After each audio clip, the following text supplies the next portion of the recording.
এখন হলো বাজে একদম ঘড়ির কাঁটায় ঠিক 7:30।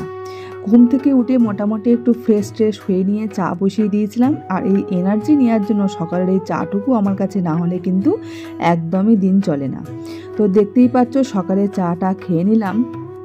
আর এখন মেয়েকে রেডি করে দিয়েছি। মেয়ে আর বাবা মিলে কিন্তু যাচ্ছে মেয়ের ক্লাস। আজকে তো জানো সানডে, আর সানডের দিনে না মেয়ের এই ক্লাসটা থাকে। তো তোমাদের দাদাভাই গতকাল এসেছে রাত্রে, আর এই যে যাচ্ছে মেয়ে একদম মুখটুক বাঁকিয়ে কত কী করে দেখো যাচ্ছে। আর তোমাদের দাদাভাই কিন্তু মেয়েকে দিতে যাচ্ছে। আজকে দিনটা বলতে পারো আমার কাছে একটু রেস্ট, ফাঁকা ফাঁকা কিছু নেই। সানডে মানে আমার কাছে প্রচুর কাজ থাকে, মানে সকাল থেকে রাত্রে সে 11টা 11:30 পর্যন্ত কাজ চলতেই থাকে। তোমরা দেখতে থাকো। সুপ্রভাত বন্ধুরা, তোমরা সবাই কেমন আছো? আই হোপ তোমরা সবাই খুব ভালো আছো আর সুস্থ আছো। আমরাও কিন্তু বেশ ভালো আছি। আমি অম্বিকা, আমার স্মাইল অম্বিকার নতুন একটি ঝলমলে ভিডিওতে তোমাদেরকে আরও একবার স্বাগত। আর আমার তরফ থেকে জানে অনেক অনেক ভালোবাসা। এখন বাজে ঘড়িতে ওই প্রায় 8:30। তো এই জাস্ট চা খেলাম। আর মেয়েকেও তোমাদের দাদাভাই এসছে গতকাল রাত্রে। তোমাদের দাদাভাই মেয়েকে মানে দিতে গেল আর কি ওর ক্লাসে। আর আমি এখনও নিজে ফ্রেশ হইনি, কিছু নাই, জাস্ট চা খেয়ে উঠলাম। তো এবার চুল টুল ঠিক করবো সব কিছু। তো তারপর আর কি ঘরের কাজ শুরু করব। ঘরের কাজ বলতে কিছুই করিনি, শুধুমাত্র উঠে চা করে চাটা খেয়েছি নিজে। আর এবার আমি নিজে ফ্রেশ হব। তো তারপর আর কি ঘরের কাজকর্ম শুরু করব। আর মেয়ের আস্তে আস্তে প্রায় ওই 10:30 বেশি বেজে যাবে, প্রায় 11:45 বেজে যাবে। ওকে একটু সকালে খাবার খাইয়ে দিলাম। তো চলো আমি এখন সকাল থেকে কাজকর্ম শুরু করি। আর এত সুন্দর রোদ উঠেছে না, মানে ভীষণ ভালো লাগছে দেখে। প্রচুর রোদ উঠেছে, প্রচুর। এই কটা দিন বেশ সুন্দর রোদ উঠছে জানো, বেশ ভালো লাগছে। রোদ উঠলে কিন্তু এমনিই মন ঝলমলে হয়ে যায়। তো চলো যাই হোক, এখন ঘরের কাজকর্ম সুন্দর করে শুরু করি। আজকে তো সানডে স্পেশাল দেখা যাক কী করা হবে। আজকে চিকেন মাটন অবশ্য কিছুই করব না, কারণ তোমাদের দাদাভাই চিকেন মাটন কোনো কিছুই সেরকমভাবে খেতে পছন্দ করে না। তো মানে মাংসটা বাদ দেবো, দেখি কি করা যায়। তো চলো তোমরা অবশ্যই সাথে থেকো আর ভিডিওটা অবশ্যই প্লিজ কন্টিনিউ করো। নিজে তো এখন ফ্রেশ ট্রেশ হয়নি, মোটামুটি চা খেয়ে মেয়েকে পাঠিয়ে জাস্ট এবার ফ্রেশ হব। এখন ফ্রিজ থেকে মাছটা বার করে রাখছি। কেন বলো তো, মাছটা আগে বার করে রাখলাম ফ্রিজ থেকে, মাছটা বরফটা ছাড়তেই চায় না। তো সেই কারণে আর কি মাছটা জল দিয়ে রাখবো একটু আগে। তারপর এখন আমি নিজে একটু ফ্রেশ হয়ে নেবো, তারপর এবার ঘরের কাজকর্মগুলো সব একসাথে শুরু করব।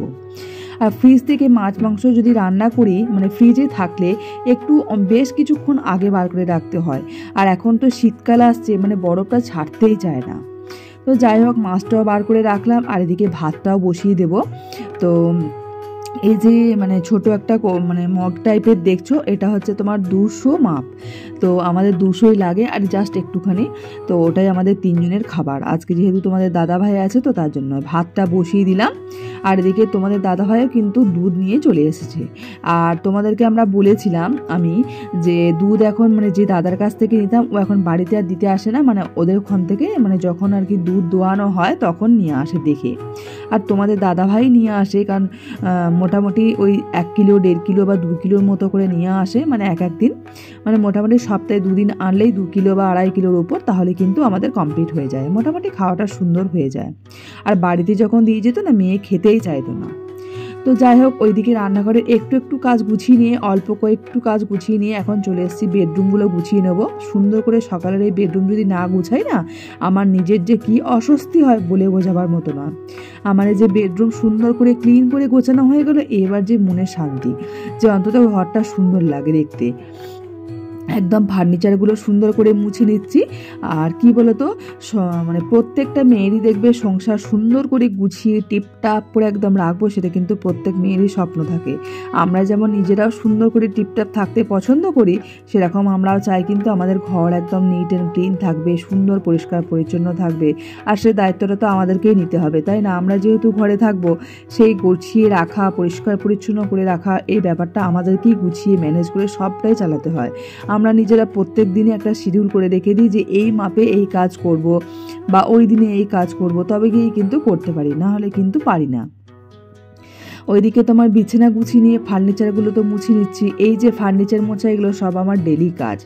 আর এখন তোমাদের দাদাভাই মেয়েকেও নিয়ে এসছে ক্লাস থেকে, প্লাস এই যে খাবার নিয়ে এসছে কচুরি তরকারি আর হচ্ছে ঠেকুয়া দিয়েছে, মানে যিনি আর কি কচুরি বানান ওদের ঠেকুয়া পুজো হয়, ছট পুজো, তো ওরা ঠেকুয়া দিয়েছে। আর দেখতেই পাচ্ছ বাজারের ঘুগনি, মানে ঘুগনি নয় এটা, ওই ছোলা দিয়ে একটা তরকারি আর কি, ছোলার ডাল দিয়ে, মানে তরকারির কালারটা দেখো, মানে দেখেই যেন আমার কীরকম একটা লাগছে। তো যাই হোক কিছু করার নাই, কিন্তু কচুরিটা ভালো করেছিল। তো সকালে যে টিফিনটা খেয়ে নিলাম। আর এই যে তোমাদের দাদাভাই আবার বাজার থেকে প্রচুর সবজি টবজি সব নিয়ে এসে, শাক দেখো, পালং শাক, কলমি শাক, আর ওটা হলো পটল পাতা না কি বলছে, এই ফার্স্ট টাইমে আমি দেখলাম, তো ওটাও নাকি রান্না করব। আর এদিকে দেখো প্রচুর সবজি, পেঁয়াজ রসুন যা কিছু ছিল সব। আর বলছে সবজি নাকি হাত দেওয়া যাবে না, এত পরিমাণে দাম। আমাদের মধ্যবিত্তের সংসারে যদি একটু মানে হিসাব করে না চলা হয় ভীষণ মুশকিল।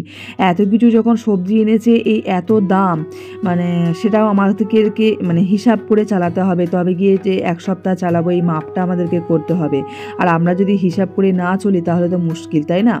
তো যাই হোক সবজি যখন অনেক প্রচুর পরিমাণে নিয়ে এসছে, হিসাব করে ঠিকঠাকভাবে সারা সপ্তাহ চালাবো, এটা আমাদেরকে ম্যানেজ করতে হবে। আমরা করিও সেইভাবেই, কিন্তু আমি গুছিয়ে মানে ঠিকঠাকভাবে করি।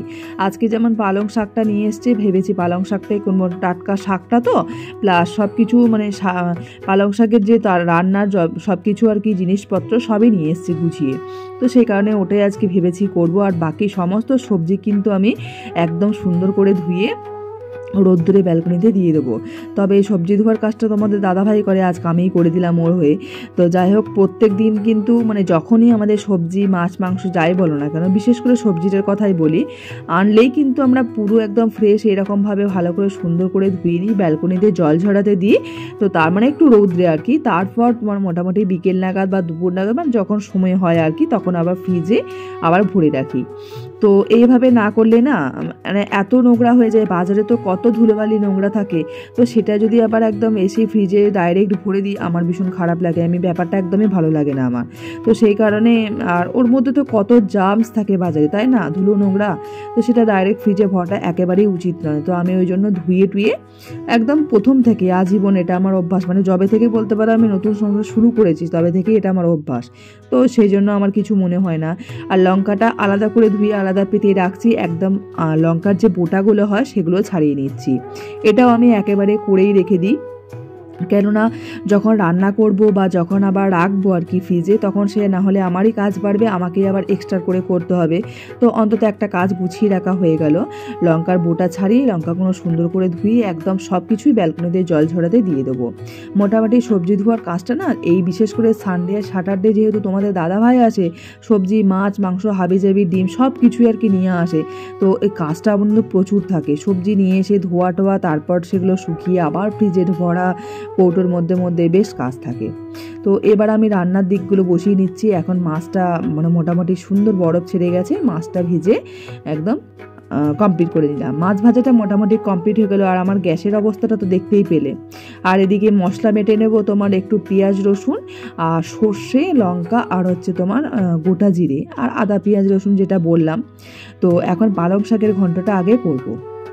আজকে পালং শাকের ঘন্টটা নিরামিষ করব না, কারণ ফ্রিজে যে মাছগুলো ছিল না, দুটো মাছের মাথা ছিল, তো ভাবলাম যে মাথাগুলোতে এমনি ন্যাচারালি খাওয়া হয় না শুধু, তো ভাবলাম যে শাকের ঘন্টতে দিলে বেশ খেতে ভালোই হয়। আর পালং শাকের ঘন্ট, পুঁই শাক কুমড়ো তরকারি এগুলোতে মাছের মাথা দিলে না খেতে বেশ ভালোই লাগে। এমনিতে আমি পালং শাকের তরকারি খুব একটা মানে মাছের মাথা দিয়ে আমিষ ব্যাপারটা করি না, আমার খুব একটা ভালো লাগে না। আমি প্রত্যেকদিন নিরামিষটাই করি, যখনই করি না কেন। তো আজকে ভাবলাম যে ওটা নষ্ট হবে মাছের মাথাটা, তো সেই কারণে আর কি করলাম। আর ভাতটাও দেখছি মানে একদম হবই আর কি হয়েই গেছে প্রায়। আর এদিকে দেখো শাকের ঘন্টটাও কিন্তু একদম সুন্দর হয়ে গেছে, আর অসাধারণ টেস্ট হয়েছিল জানো তো। তবে আমি কিন্তু পরে ভয়ে সবার দিচ্ছি, তো সেই কারণে তোমাদেরকে বলতে পারছি সত্যি অপূর্ব হয়েছিল টেস্ট। আর মাছের মাথা দেওয়ার জন্য আরও ভালো হয়েছিল। আবারও করে ওই তেল দিয়ে মানে তোমার কালো জিরে ফোড়ন দিয়ে পেঁয়াজ দিয়ে দিলাম, আর সাথে টমেটো দিয়ে দিলাম। একটু ভাজা ভাজা হয়ে যাওয়ার পর আজকে রান্না করব মাছের ঝালটা। মাছটা যেগুলো ফ্রিজ থেকে বার করেছিলাম ওটা মাছের ঝাল করব। প্রথমে ভেবেছিলাম মাছের ঝোল রান্না করব, তো তারপর আর কি ডিসিশন চেঞ্জ হয়ে গেল, দিয়ে বললাম যে ঠিক আছে মাছের ঝাল করব। ওটা তো ওই সেম মশলাই দিলাম আর কি। আর আমি যে মশলাটা বেটেছিলাম ওটা কিন্তু দুটো তরকারিতেই আমার দেওয়ার জন্য একসাথেই মানে বেটে নিয়েছিলাম। মানে মাছের এই যে সর্ষে দিয়ে ঝালটা প্লাস হচ্ছে তোমার পুঁই শাক বলছি সরি পালং শাকের ঘন্টটায়। তো দেখো একদম সুন্দর করে কষানো হয়ে যাবার পর একদম মাছগুলো দিয়ে দিলাম, আর মাছের ঝাল আর ওই পালং শাকের ঘন্ট আর ওই যে বললাম পটল পাতা নাকি ওটা এনেছি, ওই পাতাটা আমি ফার্স্ট টাইম দেখছি কী করে রান্না করতে হয় সেটাও জানি না, আর কেমন টেস্ট সেটাও জানি না কেমন কি হবে। তো যাই হোক এখন করবো তখন দেখতে পাবো কীরকম কি হয়। দেখো মাছের ঝালটা মোটামুটি রেডি, লাস্টে একদম শেষ মুহূর্তে ধনেপাতাটা দিয়ে দিলাম, একটু ভালো করে মিক্সড করে নিচ্ছি। তো এবার নামিয়ে দেবো। রান্নাটা মোটামুটি আমার কমপ্লিট। আর এখন এটা রান্না করছি তোমার পুঁই মিটুলি, জানি না তোমরা অনেকে চেনো কি চেনো না, হয়তো সবাই প্রত্যেকেই চেনো, এটা আমাদের বাড়ি থেকেই নিয়ে এসেছিলাম। আর আজকে এসেছে মানে আমাদের এসিটার একটু সার্ভিসিং করতে। ওই দাদাভাইটা আজকে হঠাৎ ফোন করেছিল গতকালই, মানে তোমাদের দাদাভাইকে, যে আমি যাব। তো যাই হোক করলো আর কি। আর আমরা অনেকটা সময় পর আসলাম, এখন হচ্ছে সন্ধ্যাবেলা। তোমাদের দাদাভাই দেখো কত কি নিয়ে এসেছে, সিঙ্গারা জিলাপি সব কিছু। আর আমি এদিকে দুধ গরম বসিয়ে দিয়েছি, মেয়েকে দেবো, প্লাস হচ্ছে আবার চাও চাপিয়েছি। আজকে অনেক দিন পর বাড়িতে দুধ চা করছি, তো তোমাদের দাদাভাই বললো যে আজকে দুধ চা একটু করো। আর দুধ চা সবাই মিলেই আজকে আমরা 3 জনে মিলেই খাবো। আর সাথে তো সন্ধ্যাবেলা স্ন্যাক্স তো তোমরা দেখতেই পেলে, জিলাপি, তারপর তোমার সিঙ্গারা চপ সব কিছুই নিয়েছে। আর তোমাদের দাদাভাই বললে একটু মুড়ি মাখতে, তো ওকে একটু মুড়ি টুড়ি মেখে দেবো, সাথে আমরাও একটু একটু করে গল্প খাবো, আর সাথে হচ্ছে দুধ চা। তো বেশ সন্ধ্যাবেলাটার খাবারটা কিন্তু দারুণই আছে, একদম মুখরোচক বলতে পারো, বেশ ভালোই লাগবে খেতে। তো যাই হোক আজকে আমাদের রবিবার দিনটা মানে ভীষণ চাপ, ভীষণ প্রেশার, প্রচুর কাজকর্ম সব কিছুর মধ্যে দিয়ে যায়। তো সেখানে একটুখানি রিল্যাক্স এই ব্যাপারটা যদি না থাকে না, বেশ ভালো লাগে না। তো সেই জন্য একদম মন ভালো করার জন্য একটু একটু খাবার, সাথে চা। আর চা তো চাই, বাঙালিদের চা না হলে ঠিক একদম মানে কি বলবো জমে না, তাই না? তবে আমি খুব যে চা খাওয়ার নেশা আমার নেই, তবে সকালে চা খাওয়াটা আমাকে খেতেই হয়, না হলে আমি কাজে এনার্জি পাই না। আর এদিকে যে সকালে যে সবজিগুলো সব ধুয়ে টুয়ে রেখেছিলাম, শুকিয়ে গেছে সমস্ত, জল ঝরে গেছে। এখন তোমাদের দাদাভাই এগুলো সব ফ্রিজে, মানে সব যেখানে যেভাবে রাখতে হয় ও কিন্তু সেগুলো সেভাবে রাখছে। যেগুলো ফ্রিজে মানে প্লাস্টিকের মধ্যে রাখতে হয়, সবে সবজিগুলো আমরা ন্যাচারালি সব মানে সব সময়ই আর কি প্লাস্টিকের মধ্যেই ভরে রাখি। কুমড়ো টুমড়ো এইগুলো নয়, কিন্তু এমনি যেমন ভেন্ডি পটল যাই বলো না কেন, এগুলো সব প্লাস্টিকের মধ্যে ভরে রাখি। এগুলো এয়ার টাইটের মধ্যে রাখি না এই কারণেই, কারণ অনেকটা ফ্রিজে জায়গা লাগে, তো সেই কারণে। আর এদিকে দেখো তোমাদের দাদাভাই বাজার থেকে নিয়ে এসেছিল মোছা, মানে কলা মোছা যেটাকে বলা হয়, তো সেগুলো এখন ছাড়িয়ে নিচ্ছি, কারণ পরের দিনে রান্না করব, যাতে আমি কাজটা একটু গুছিয়ে রাখতে পারি, তো সেই কারণে। আর দেখবে আমাদের মেয়েদেরকে এইভাবে একটু বুদ্ধি করে না চললে কিন্তু সম্ভব হয় না। মানে পরের দিনে কি কাজ করব সেটা যদি একটু আগের দিনে মানে আজকে ভেবে রাখি, ভেবে একটু গুছিয়ে রাখি, তবে গিয়ে কিন্তু পরের দিনটাও অনেক হালকা লাগে। আর আজকে যে করলাম আজকেও অনেকটা চাপ কম হয়। আর আজকে যেহেতু তোমাদের দাদাভাই রয়েছে, সে কারণে দুজনে মিলে মোছাটা ছাড়িয়ে নিতে দেখবে অনেকটা সময় কম লাগে, তো সেই কারণে আর কি করলাম। আর মোছা ছাড়াতে না বেশ সময় লাগে, একা একা যদি করি অনেকটা সময় লেগে যায়। মোছা একটি একটি করে ছাড়ানো প্লাস আবার কুচি কুচি করে কাটতে হবে, তো অনেকটা সময় লেগে যায়। আর মোছা একবারে ছাড়িয়ে একদম মানে কুচি কুচি করে কেটে একদম হলুদ জলে চুবিয়ে আমরা রেখে দেবো। এটা একদম এয়ারটাইটের মধ্যে ভরে ফ্রিজের মধ্যে কিন্তু ভরে রেখে দেবো। এটা আজকে এত রান্না হবে না, এটা গতকাল মানে আগামীকাল হবে, আমি ভুল বললাম, আগামীকাল হবে। তো আগামীকালের জন্যই আর কি একদম রেডি করে রেখে দিলাম, শুধু মানে সকালে আর কি প্রেসারে দেবো সিদ্ধ করতে, ব্যাস তার মানে রান্না শুরু হয়ে যাবে। তাহলে কতটা কাজ মানে হালকা হয়ে গেল।